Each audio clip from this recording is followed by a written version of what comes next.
morning air was crisp as Maya walked through the gates of Riverside Community College. She pulled her cardigan tighter around herself, clutching a worn backpack that had seen better days.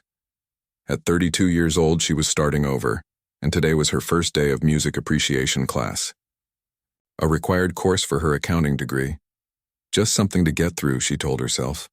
The hallways buzzed with younger students laughing and chatting about their summer breaks. Maya kept her head down, feeling invisible in her plain gray sweater and jeans. Her dark hair was tied back in a simple ponytail and she wore no makeup. She preferred it this way. Invisible meant safe. Invisible meant no questions. She found the music classroom tucked away in the arts building. The room smelled of old wood and sheet music. A beautiful grand piano sat at the front like a sleeping giant. Maya's heart skipped a beat when she saw it, but she quickly looked away and headed straight for a seat in the back corner. Other students filtered in, most of them carrying expensive coffee cups and designer bags. They formed little groups, already knowing each other from other classes. Maya opened her notebook and pretended to read the course syllabus, though her eyes kept drifting back to that piano. Right at 9 o'clock, Professor Hartwell swept into the room. He was a tall man in his 50s with silver hair and an expensive suit. Everything about him screamed importance. He dropped his leather briefcase on the desk with a dramatic thud that made everyone jump to attention. "Welcome to Music Appreciation," he announced, his voice filling every corner of the room.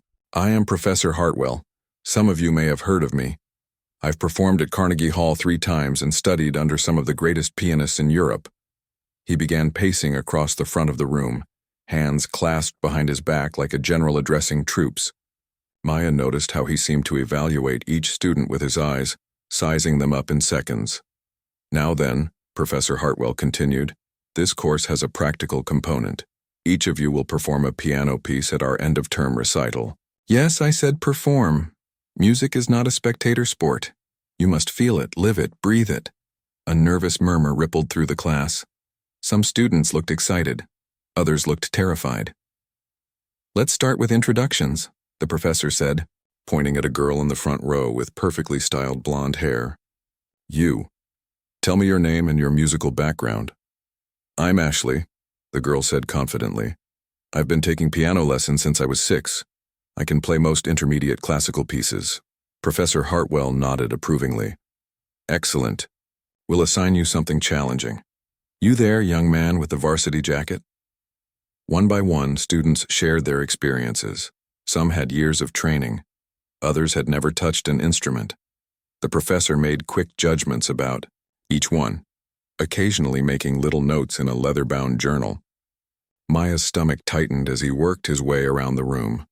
She could feel the moment approaching when those sharp eyes would land on her. Finally, it came. "And you in the back," Professor Hartwell said, squinting at her. "The quiet one. What's your story?" Maya cleared her throat. "My name is Maya. I took some lessons when I was younger." "How much younger?" he pressed. I studied piano as a child." "For how long?" "A few years." It wasn't exactly a lie. She had studied for years, just more years than she was letting on. Professor Hartwell's eyes swept over her plain appearance, the simple clothes, the lack of confidence in her voice. She could see the judgment forming in his expression. In his mind, she was already categorized. "Filed away, dismissed." "I see," he said, his tone changing to something that almost sounded like pity. "Well, we all have to start somewhere, or in your case, start again." A few students snickered. Maya felt heat rise in her cheeks, but she said nothing. She just nodded and looked down at her notebook. The professor moved on, but Maya could feel the label that had been placed on her. The older student, the beginner, the one who probably wouldn't amount to much. She'd seen that look before, in different contexts, from different people. It was the look that said she was forgettable. After going through all the students, Professor Hartwell began assigning pieces for the semester project. The advanced students got challenging classical works by composers like Chopin and Mozart. The intermediate students received simpler but respectable pieces. Each assignment seemed carefully chosen to push the student just beyond their comfort zone. Then he got to Maya. For you, he said, not even bothering to check his notes for her name. I think we'll start with something very basic. How about Twinkle, Twinkle, Little Star? Perhaps with some simple variations if you're feeling ambitious by December. The room went silent for a moment. Then someone in the middle row let out a barely suppressed laugh. Then another. Soon, half the class was either smirking or looking at Maya with a mixture of pity and amusement. Twinkle, Twinkle, Little Star. The piece that 5-year-olds played at their first recitals. The piece that parents recorded on their phones and cooed over. That piece. Maya's hands gripped her pen so tightly her knuckles turned white. For just a moment, something flashed in her eyes. Something hot and fierce. But it disappeared as quickly as it came. She took a slow breath and nodded. That's fine, she said quietly. Good, Professor Hartwell said, already moving on to discuss the syllabus. At least you're realistic about your abilities. That's more than I can say for some students who think watching YouTube videos makes them musicians. The rest of the class passed in a blur. Professor Hartwell lectured about the history of classical music, dropping names of famous composers and performers with the casual air of someone who had met them all personally. He played recordings of piano pieces, pausing to point out techniques and emotional depth that he claimed only trained ears could truly appreciate. Maya took notes mechanically, her handwriting neat and precise. But her mind was elsewhere. She was thinking about that piano at the front of the room, about the way the light hit its polished surface, about the weight of the keys under her fingers and the resonance of sound that could fill a concert hall. She was thinking about things she had promised herself she wouldn't think about anymore. When class finally ended, students gathered their belongings and filed out in clusters. Ashley, the blonde girl from the front row, was already complaining to her friends about her assigned piece being too easy. I could play Beethoven's Moonlight Sonata in my sleep, Maya heard her say. Maya waited until most students had left before standing up. She walked slowly toward the exit, but as she passed the piano, her steps faltered. Her fingers twitched at her sides. It's a beautiful instrument, isn't it? A voice said. Maya turned to see another student, a kind-looking girl with curly red hair and glasses. She'd been sitting a few rows ahead during class. Yes, it is, Maya replied softly. I'm Rachel, by the way. Don't let Professor Hartwell get to you. He's kind of known for being harsh with new students. He thinks it motivates people or something. Maya managed a small smile. Thanks, I'm Maya. I know this is weird to say, but your hands look like you've played before. Like, really played. I noticed during class. Maya's smile faded. She glanced down at her hands, at the calluses that hadn't completely disappeared even after 10 years away from serious practice, at the way her fingers naturally curved even at rest, shaped by thousands of hours at the keyboard. Just some childhood lessons, Maya said, pulling her sleeves down to cover her wrists. Nothing special.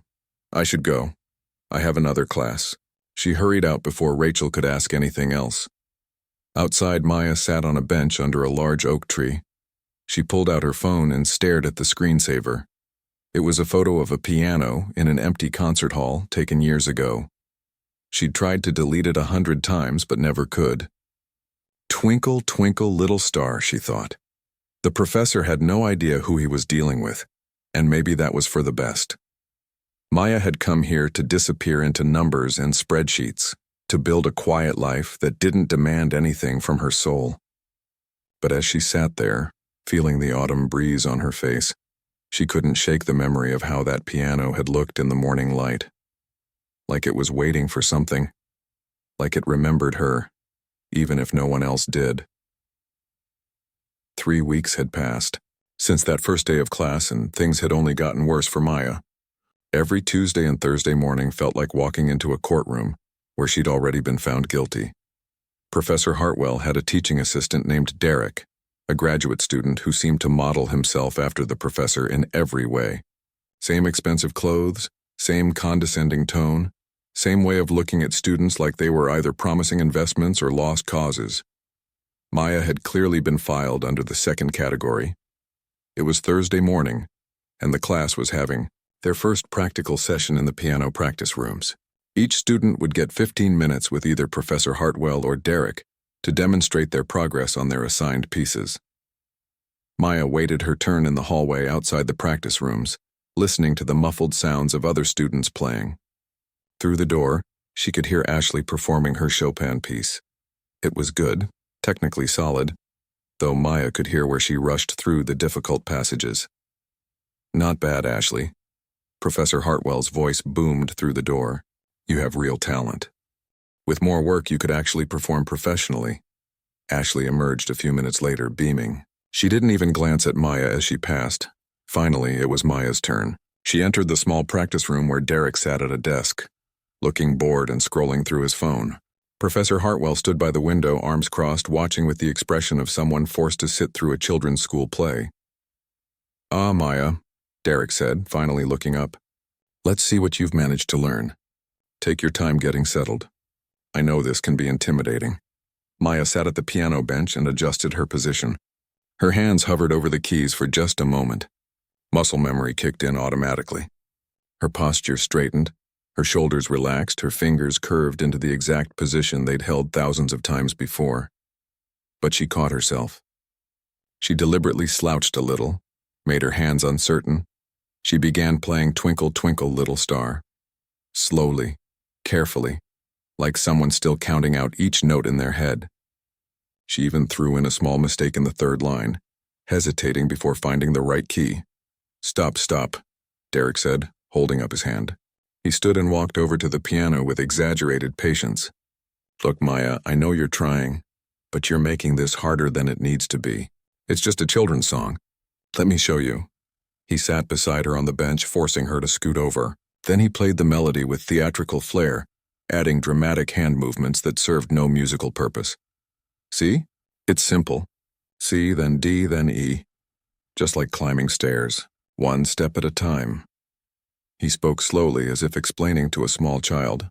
Professor Hartwell sighed from his position by the window. "Derek, I think we need to face facts. Some people simply don't have musical intuition. It's not Maya's fault. Not everyone can hear the soul of a piece." Maya's jaw clenched, but she kept her eyes on the keys. "Why don't you try again?" Derek said, standing up and gesturing to the piano like he was doing her a huge favor. "And this time really feel the music. Connect with it emotionally." Maya played it again, this time perfectly, but with the mechanical precision of someone following instructions rather than feeling the music. It was harder to play badly on purpose than it would have been to play it well. "Better," Derek said, though his tone suggested otherwise. "Keep practicing. Maybe by the recital you'll have it memorized." As Maya gathered her things to leave, Professor Hartwell spoke up. "Maya, a moment, please." She turned, her backpack already on her shoulder. "I want you to know that there's no shame in struggling with music," he said, his voice dripping with false kindness. "Some people are simply more suited to other pursuits. Your accounting classes, for instance. I'm sure you're quite good with numbers." "I'm managing," Maya said quietly. "The point is," he continued, walking closer, "music requires a certain level of natural ability. Years of training can't compensate for what you either have or don't have from birth. I've been teaching for 25 years and I can spot true talent within minutes." Derek nodded along enthusiastically. "Professor Hartwell has an incredible eye for potential. He's trained some students who went on to play professionally." "I understand," Maya said, her hand gripping the door handle. "Do you?" Professor Hartwell raised an eyebrow. "Because I'd hate for you to waste your time and energy on something you're not built for. Perhaps we could arrange for you to write an essay instead of performing. Save yourself the embarrassment." Something flickered across Maya's face. For just a second, Derek could have sworn he saw anger there, hot and bright, but then it was gone, replaced by the same quiet acceptance she always showed. "I'll keep practicing," Maya said, and left before either of them could respond. The following Tuesday, things got worse. Professor Hartwell decided to use Maya as a teaching example during the regular class session. He'd brought in recordings of famous pianists performing various pieces, and he was explaining the difference between technical skill and true artistry. "Now, anyone can learn to press the right keys in the right order," he said, pacing at the front of the classroom. "That's mechanical. That's what machines do. But real music, music that moves the soul, requires something deeper. It requires an understanding that can't be taught." He pressed play on a recording of a Beethoven sonata, The music filled the room, powerful and emotional. Some students closed their eyes, swaying slightly. When it ended, Professor Hartwell stopped the recording and turned to the class. That was performed by a true master, someone who dedicated their entire life to the craft, someone who could feel every note in their bones. Then he looked directly at Maya. Some students will practice their simple pieces and never understand what they're hearing. They'll play the notes correctly but miss the entire point. Music without soul is just noise. Several students glanced at Maya. Ashley whispered something to the girl next to her, and they both giggled. Rachel, the kind student who'd talked to Maya after the first class, looked uncomfortable. She'd been in the practice room hallway last week and had noticed something odd. When Maya thought no one was watching, she'd stood outside one of the empty practice rooms, and her fingers had been moving in the air, dancing through invisible keys with the speed and precision of someone who knew exactly what they were doing. After class, Rachel caught up with Maya in the hallway. "Hey, can I ask you something?" Maya slowed down but didn't stop walking. "Sure, are you okay? I mean, with how Professor Hartwell talks to you. It seems really unfair." "I'm fine," Maya said. "He's probably right. I'm not very good." "That's not what I meant," Rachel said, hurrying to keep pace. I've noticed your hands, the way you hold them. My cousin is a professional violinist, and she has the same kind of calluses you have. The kind that come from years of serious practice, not just childhood lessons." Maya stopped walking. They were in an empty section of hallway near the building's back exit. For a long moment, she didn't say anything. "That was a long time ago," Maya finally said, her voice barely above a whisper. "I'm not that person anymore." "What person?" Maya shook her head. "It doesn't matter. I just want to pass this class and move on with my life." "But why let them treat you like this? If you can actually play, why not show them?" "Because," Maya said, and now there was something raw in her voice, "some doors are better left closed. Trust me on that." Before Rachel could ask anything else, Maya pushed through the exit door and disappeared into the afternoon sunlight. That evening, Professor Hartwell was in his office preparing materials for next week's classes when Derek knocked on his door. "Come in," the professor called. Derek entered, looking slightly uncertain. "Professor, I wanted to talk to you about Maya." "What about her?" Hartwell didn't look up from his papers. "I was talking to some of the other students, and there's a rumor going around. Someone said they looked her up online and found something interesting." Now Hartwell looked up. "What kind of something?" "They said they found old competition records. From about 10 years ago, a young pianist named Maya Chen who won some major international competitions." Professor Hartwell waved his hand dismissively. "Chen is a common name. It's probably a different person." "Maybe," Derek said. "But what if it's not? What if we've been—" "Derek," the professor interrupted, his voice sharp. "I've been evaluating musicians for longer than you've been alive.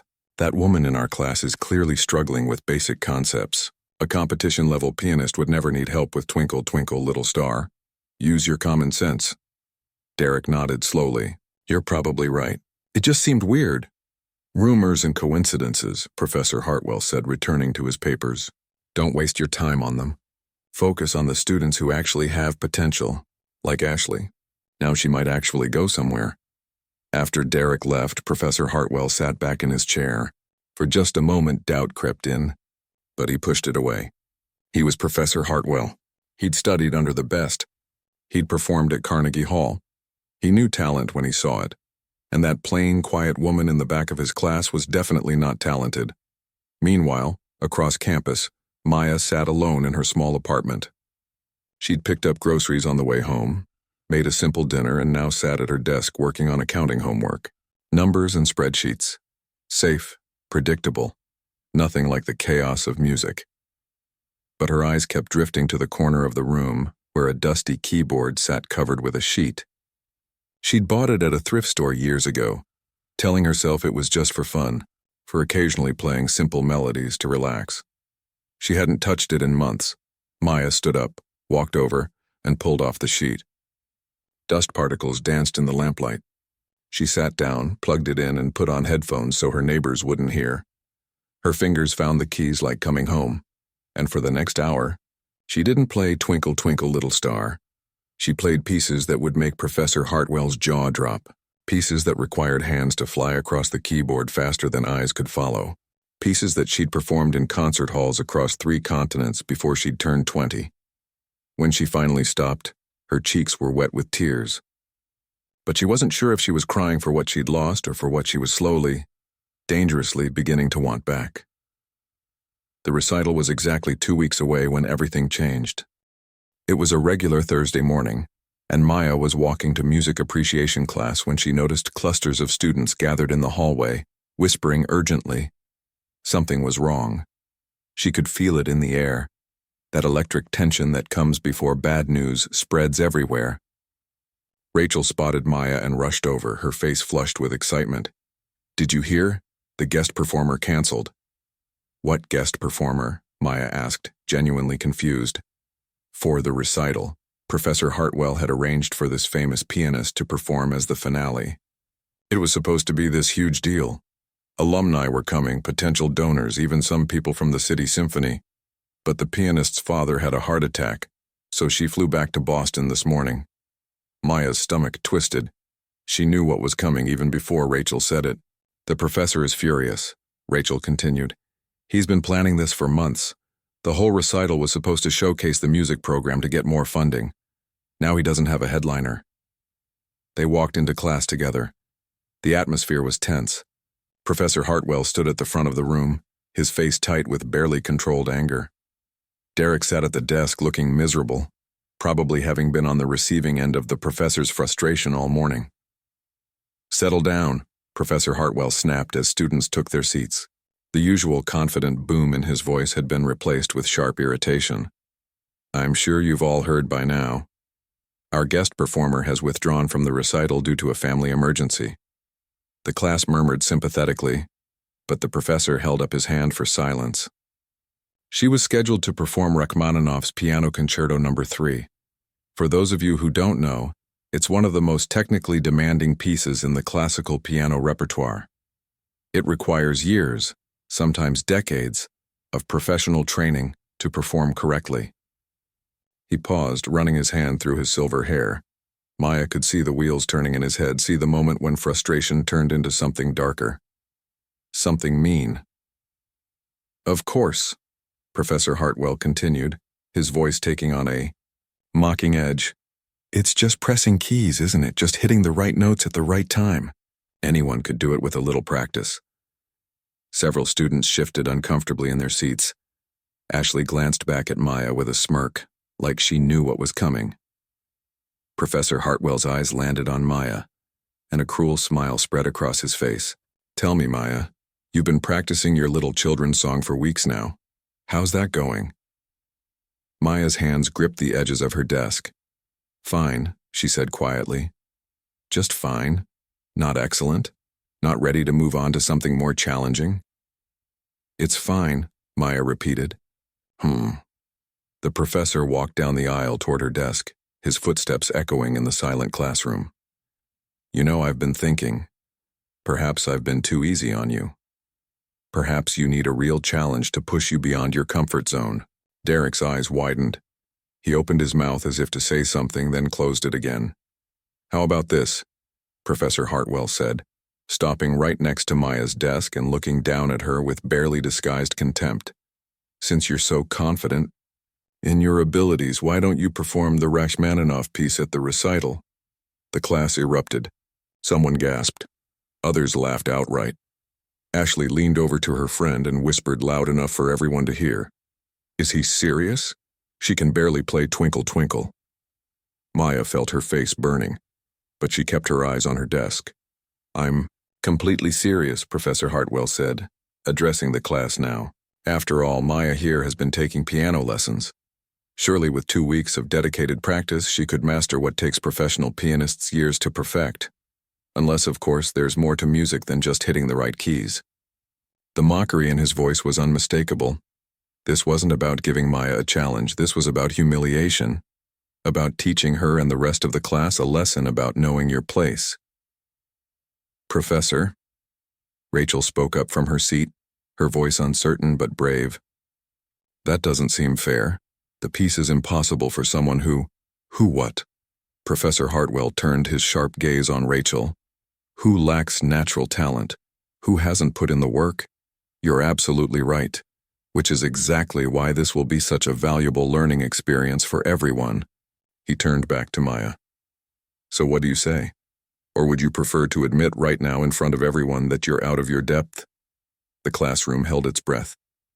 Maya sat perfectly still, her hands now folded in her lap. Inside her chest, her heart was pounding so hard she thought everyone could hear it. For 10 years she'd been running. Running from the pressure, from the expectations, from the memories of her mother sitting in concert halls with tears of pride in her eyes. Running from the girl she used to be, the prodigy who played for presidents and royalty before she was old enough to drive. She'd walked away from all of it after her mother died. The grief had been too much. Every time she sat at a piano, all she could feel was the crushing weight of loss.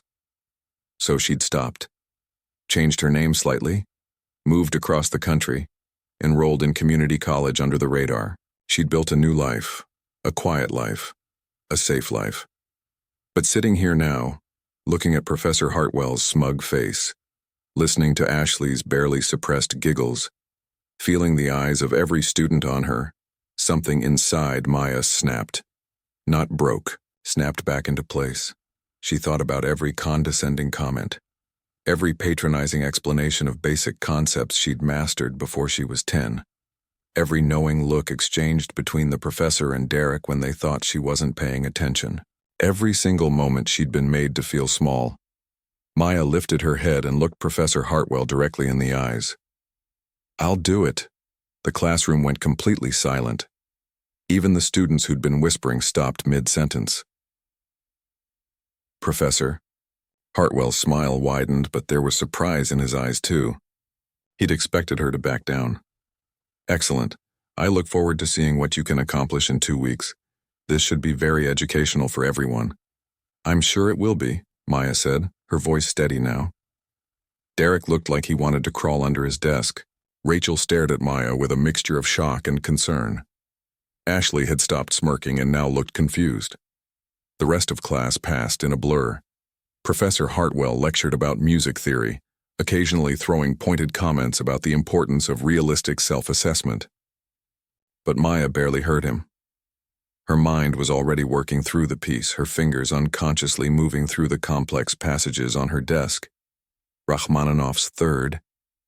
She'd performed it twice in her previous life. Once at 18 in Berlin, once at 19 in Tokyo.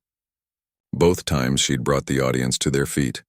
The piece was a monster, a beautiful monster that had made grown men cry and seasoned pianists quit in frustration.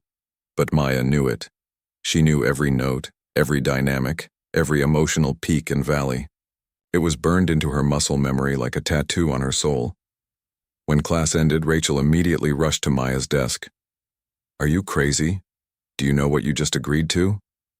"I know exactly what I agreed to," Maya said, packing her notebook into her backpack with deliberate calm. "But Maya, that piece is impossible. Even professional pianists struggle with it. Professor Hartwell is setting you up to fail in front of everyone. The whole college will be there, plus all those donors and alumni he invited." "I know."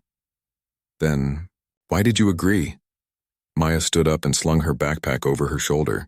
She looked at Rachel, and for the first time since they'd met, Rachel saw something fierce in her eyes, something that had been hiding underneath all that quiet acceptance.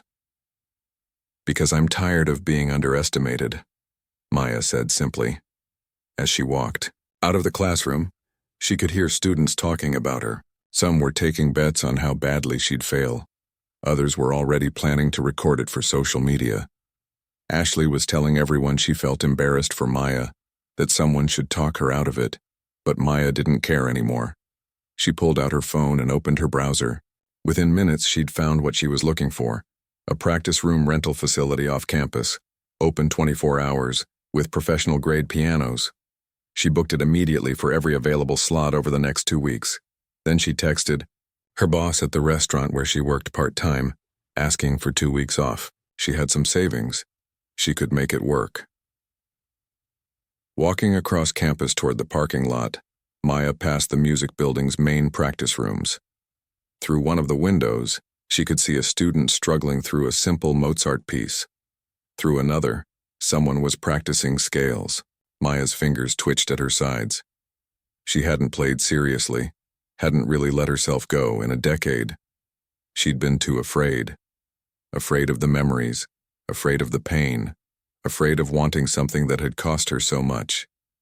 But maybe, she thought as she reached her old car, maybe it was time to stop being afraid. That evening, Maya drove to the rental facility. It was in a converted warehouse on the edge of town, the kind of place that didn't ask questions as long as you paid in advance. The piano in room 7 was a beautiful Steinway grand, similar to the ones she used to play in concert halls. She sat down at the bench, adjusted her position, and placed her hands on the keys. For a long moment she just sat there, feeling the weight of the instrument, the potential energy waiting to be released. Then she began. The first notes of Rachmaninoff's Piano Concerto No. 3 filled the small practice room. Powerful, precise, perfect. Her hands flew across the keys with a speed and accuracy that would have made Professor Hartwell's jaw drop.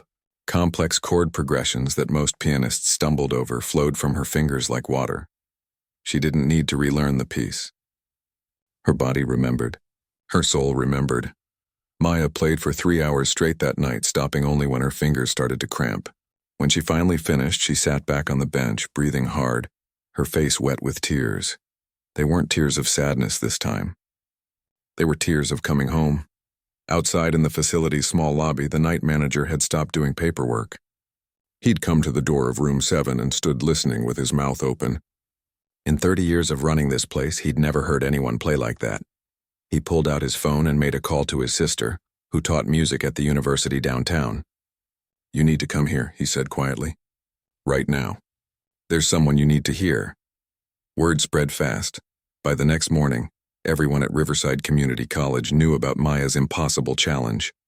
Students she'd never spoken to stopped her in hallways to ask if the rumors were true. Some looked at her with pity, others with curiosity, a few with barely concealed excitement at the prospect of watching someone fail spectacularly. Maya ignored them all. She went to her morning classes, took notes, turned in assignments, but her mind was somewhere else entirely, running through finger positions and dynamic shifts, hearing the music play in her head like a constant soundtrack. Rachel found her at lunch, sitting alone under the oak tree where she usually ate. "Can I sit?" Rachel asked. Maya nodded, moving her backpack to make room on the bench. "People are talking," Rachel said, unwrapping her sandwich. "There's actually a betting pool. Most people are betting you won't even show up to the recital." "That's probably smart money," Maya said, taking a bite of her apple. "But you are going to show up, right?" Maya looked at her. "What do you think?" Rachel studied her face for a long moment. "I think there's something you're not telling anyone." "I've been doing some research. Late at night when I should be sleeping, I kept thinking about your hands, those calluses, the way you move." Maya's expression didn't change, but she stopped chewing. "So I started looking," Rachel continued, her voice dropping to almost a whisper. "Old piano competition records. International youth competitions from about 10 to 15 years ago. And I found someone named Maya Chen. She won the International Tchaikovsky competition when she was 16. That's like the Olympics of piano. She performed all over the world. Berlin, Tokyo, London, New York." Rachel pulled out her phone and showed Maya a grainy photo from an old news article. It showed a young girl, maybe 17, standing on a concert stage in an elegant dress holding a trophy. Her hair was different, longer and styled. She was smiling, but there was something tentative in that smile. "Something uncertain, that's you, isn't it?" Rachel asked softly. Maya stared at the photo for a long time. It felt like looking at a different person. A different life. "That was a long time ago," she finally said. "What happened? Why did you stop?" Maya handed the phone back. "My mother got sick, cancer, it happened fast. 6 months from diagnosis to..." She paused, swallowing hard. She was at every performance. Every single one. Front row, center seat when she could get it. After she died, I couldn't play anymore. Every time I sat at a piano, all I could see was that empty seat. "I'm so sorry," Rachel said, and the sympathy in her voice was genuine, not pitying. "I tried to keep going. My manager, my teachers, everyone told me I had to push through, that my mother would have wanted me to continue, but they didn't understand. The music and my mom, they were connected in my mind. I couldn't have one without the other." Maya looked down at her hands. "So I walked away." Changed schools, moved across the country, started over. I just wanted to be normal, to be nobody. And Professor Hartwell had no idea who he was dealing with. Nobody did. That was the point. Maya crumpled up her lunch bag. But maybe that was wrong. Maybe I've been hiding for too long. Rachel smiled. So you really can play that Rachmaninoff piece. I can play it in my sleep. This is going to be amazing. When Professor Hartwell realizes what he's done, if he realizes, Maya interrupted. I've been practicing at a rental facility off campus. But you can't tell anyone, not yet. I need people to keep thinking I'm going to fail. Why? Maya's eyes had that fierce look again, the one Rachel had glimpsed in the hallway, because the surprise will be better that way. Over the next week, strange things started happening around campus. Students who'd passed by the music building late at night reported hearing incredible piano music, but when they checked, all the practice rooms were empty. The night security guard swore he'd seen lights on in the main performance hall at 3 a.m. But when he investigated, everything was dark and locked. What they didn't know was that Maya had befriended the janitor, a kind older man named Tom who'd worked at the college for 30 years. She'd told him her story, and he'd been so moved that he started letting her into the performance hall after hours to practice on the concert grand piano, the same piano she'd perform on at the recital. My daughter used to play piano, Tom told her one night, unlocking the hall door. She gave it up to become a doctor. Sometimes I wonder if she misses it. The music, I mean. Does she seem happy? Maya asked. Very happy. But sometimes when we visit, and there's a piano in a hotel lobby or restaurant, I catch her looking at it, like she's remembering something. Maya nodded. She understood that look. She'd been giving it for 10 years. Meanwhile, at Professor Hartwell's office, Derek was becoming increasingly worried. He'd been doing his own research after that conversation about Maya Chen. What he'd found had kept him up at night. Professor, Derek said, standing in the office doorway, I really think we need to talk about Maya. Professor Hartwell didn't look up from the program he was designing for the recital. What about her? I found something. Online. There was a pianist named Maya Chen who— We've been over this, the professor interrupted sharply. It's a common name. A coincidence, but what if it's not? What if we've been wrong about her? Now Professor Hartwell looked up, his expression cold. Derek, I've been teaching music for 25 years. I was performing at Carnegie Hall when you were in elementary school. I think I can recognize talent when I see it. I know, but enough. The professor's voice was firm. You're letting gossip and internet rumors distract you from your actual work. The woman in our class can barely play a children's song. She's going to embarrass herself at the recital, realize she's out of her depth, and hopefully learn a valuable lesson about humility and realistic self-assessment. Derek wanted to argue more, but he recognized that tone. The conversation was over. He left the office, but the uneasy feeling in his stomach wouldn't go away. That same afternoon, Ashley and 2 of her friends decided to spy on Maya. They'd heard she was practicing at some off-campus facility, and Ashley was determined to get video evidence of how badly Maya was struggling. They found the rental facility address through the music building's practice room schedule, where Maya had accidentally left a business card. The 3 girls drove over after their last class, giggling about how this would be perfect content for social media. The facility manager, the same man who'd been stunned by Maya's playing that first night, saw them come in. 3 obviously wealthy college girls with expensive purses and phones already out, ready to record. Can I help you? He asked, his tone neutral. We're looking for our friend Maya, Ashley said with a fake sweet smile. We heard she practices here? We want to surprise her. The manager looked at them for a long moment. He'd seen people like this before. People who enjoyed watching others fail. She's not here right now, he lied smoothly. Are you sure? Her car's in the parking lot. She left with a friend. They went to get coffee. Ashley frowned, not quite believing him, but there wasn't much she could do. Well, if you see her, tell her we stopped by. After they left, the manager walked back to room 7 and knocked gently. Maya opened the door, her hair pulled back in a messy bun, her fingers stiff from hours of practice. Thank you, she said. Those girls aren't your friends, he observed. I know. Maya stretched her hands, working out the tension. They wanted to record me failing. You're not going to fail. Maya smiled, the first real smile he'd seen from her. No, I'm not. By the week before the recital, the entire college was buzzing with anticipation. The music department had sent out formal invitations to alumni and donors. emphasizing the prestigious program and mentioning the ambitious student performance of Rachmaninoff's Third. They'd worded it carefully, trying to make it sound impressive without admitting it was essentially a setup for failure. Professor Hartwell had been rehearsing his post-performance speech. He planned to use Maya's inevitable disaster as a teaching moment about the importance of knowing your limitations, about the difference between ambition and delusion. He'd already written most of it out, editing and refining the words until they had just the right tone of kind but firm reality checking. Derek, on the other hand, had been having nightmares. In them, Maya sat at the piano and played perfectly, and Professor Hartwell's face turned red with shame, and Derek's academic career ended before it really began, because he'd been part of publicly humiliating a secret virtuoso. He tried to convince himself they were just dreams, just anxiety. But he couldn't shake the feeling that something was very wrong. 3 days before the recital, Rachel met Maya at a coffee shop off campus. Maya looked different, more confident.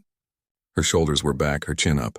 She'd even done something with her hair, wearing it down instead of in her usual ponytail. "You look ready," Rachel said. "I am." Maya stirred her coffee. "I've been practicing 8 hours a day. The piece is completely back in my fingers. Better than it was before, actually. I'm older now, I understand the emotional depth better." "Are you nervous?" Maya thought about it. "Not about the playing. I could play this piece blindfolded. I'm nervous about after. About what happens when people know who I really am. I can't go back to being invisible after this. Would that be so bad? Being seen?" Maya looked out the window at students passing by, laughing and talking, living their normal lives. "For 10 years I've been hiding, convincing myself that I was happier being ordinary. But the truth is I wasn't happy. I was just safe. There's a difference." "So what are you going to do? After the recital, I mean. Will you go back to performing professionally?" "I don't know," Maya admitted. "But I think I'm finally ready to find out." Rachel raised her coffee cup. "Well, for what it's worth, I can't wait to see the look on Professor Hartwell's face." Maya clinked her cup against Rachel's. "That makes 2 of us." The night before the recital, Maya stayed late at the performance hall with Tom.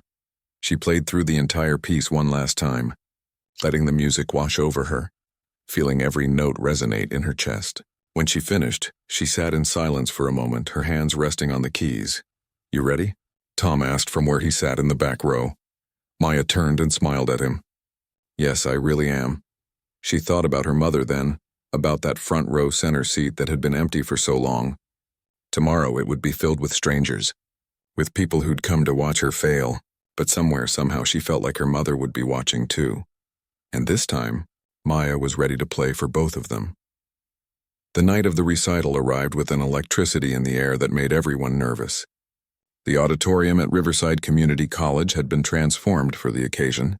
Flowers decorated the stage, professional lighting had been installed, and every seat in the 500-capacity hall was filled. Maya arrived early, while workers were still doing final sound checks. She wore the same simple clothes she always did, a plain black dress that she'd owned for years, her hair pulled back in a neat bun. Nothing fancy, nothing that would draw attention before she wanted it. Rachel found her backstage, pacing in the green room. "How are you feeling?" "Surprisingly calm," Maya said, and it was true. Her hands were steady. Her breathing was even. After 2 weeks of intensive practice, after 10 years of running, she was finally ready to stop hiding. "There are so many people out there," Rachel said, peeking through the curtain. "I saw some fancy-looking people in suits." "Must be the donors Professor Hartwell invited." "Good," Maya said simply. "The more witnesses, the better." In the auditorium, Professor Hartwell was in his element. He moved through the crowd like a politician at a rally, shaking hands with alumni, chatting with potential donors, accepting compliments on the program with practiced humility. He wore his best suit and his silver hair had been perfectly styled. Derek stood near the back, his stomach in knots. He'd barely slept the night before. He'd spent hours online, digging deeper into Maya Chen's history, finding old performance videos, reading reviews from music critics who'd called her the most promising pianist of her generation and a once-in-a-lifetime talent. He'd tried one more time that afternoon to talk to Professor Hartwell, But the professor had been too busy preparing to listen. Now it was too late. Whatever was going to happen would happen. Ashley sat in the third row with her friends, phone ready to record. She'd posted on social media that morning about how she felt bad for Maya, but respected her courage, even though everyone knew it was going to be a disaster. The post had gotten hundreds of likes. At exactly 7 o'clock, the lights dimmed. Professor Hartwell walked onto the stage to polite applause. He stood at the microphone with a confident smile. "Good evening, ladies and gentlemen. Welcome to our semester recital. We have an exciting program for you tonight, showcasing the incredible talent we've been nurturing here at Riverside Community College." He went on for a few minutes, thanking donors and talking about the importance of music education. Then his tone shifted, became more serious. "We're going to begin tonight with a very special performance. One of our students has taken on an ambitious challenge. She's going to attempt Rachmaninoff's Piano Concerto No. 3, one of the most technically demanding pieces in the classical repertoire." A murmur went through the crowd. People who knew music sat up straighter, surprised. "Now, I want to be clear," Professor Hartwell continued, and there was something condescending in his voice that made several people in the audience uncomfortable. "This student is relatively inexperienced, but I believe there's value in watching someone push beyond their abilities. It teaches us about courage, about ambition, and yes, sometimes about the importance of realistic self-assessment." Derek closed his eyes. He couldn't watch this. "Please welcome Maya Chen." Maya walked onto the stage. The applause was polite but uncertain. People looked at her plain appearance, her simple dress, her unremarkable presence, and assumed they knew what was coming. Some had their phones out, ready to record what they thought would be an interesting failure. Professor Hartwell returned to his seat in the front row, that same satisfied smile on his face. He'd already decided how he'd handle the aftermath. He'd be kind but firm, turn it into a teaching moment that would make him look wise and compassionate. Maya reached the piano and stood beside it for a moment. She looked out at the audience, at the sea of faces waiting to judge her. She found Rachel in the crowd, who gave her an encouraging nod. She spotted Tom the janitor standing in the back, who'd come on his night off just to watch. She saw Ashley with her phone up recording, waiting for the disaster. And she saw the empty seat in the front row, center section, the one that would always belong to her mother. Maya sat down at the bench. She adjusted her position with practiced ease, her posture perfect without seeming stiff. Her hands hovered over the keys, and for just a moment, the auditorium was completely silent. Then she began to play. The first notes of Rachmaninoff's Piano Concerto No. 3 exploded into the auditorium with such power and precision that Professor Hartwell's smile vanished instantly. His mouth fell open, his eyes went wide, and all the color drained from his face. Maya's hands flew across the keys with impossible speed. The complex chord progressions that made professional pianists weep flowed from her fingers like she was speaking her native language.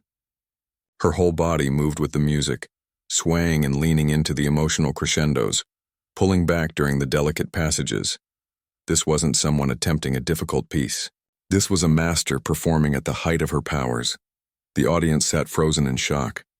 Ashley's phone was still recording, but she'd lowered it slightly, her mouth hanging open.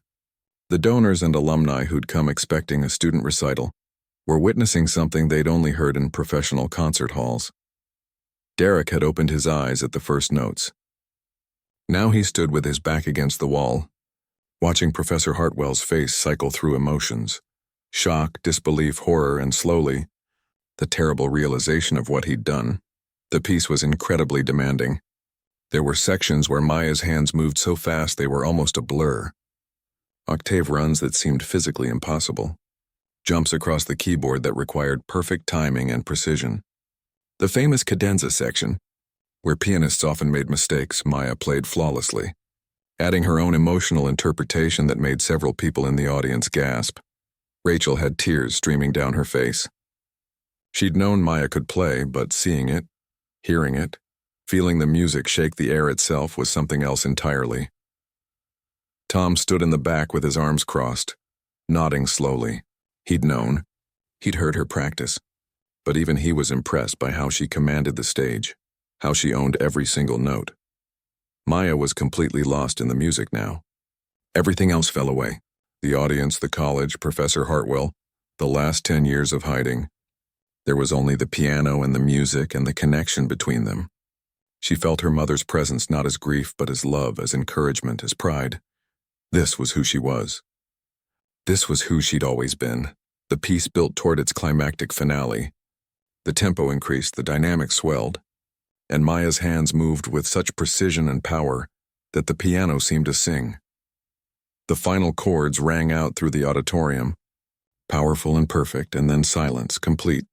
Absolute silence. For 3 full seconds, nobody moved. The audience sat in stunned disbelief, trying to process what they'd just witnessed.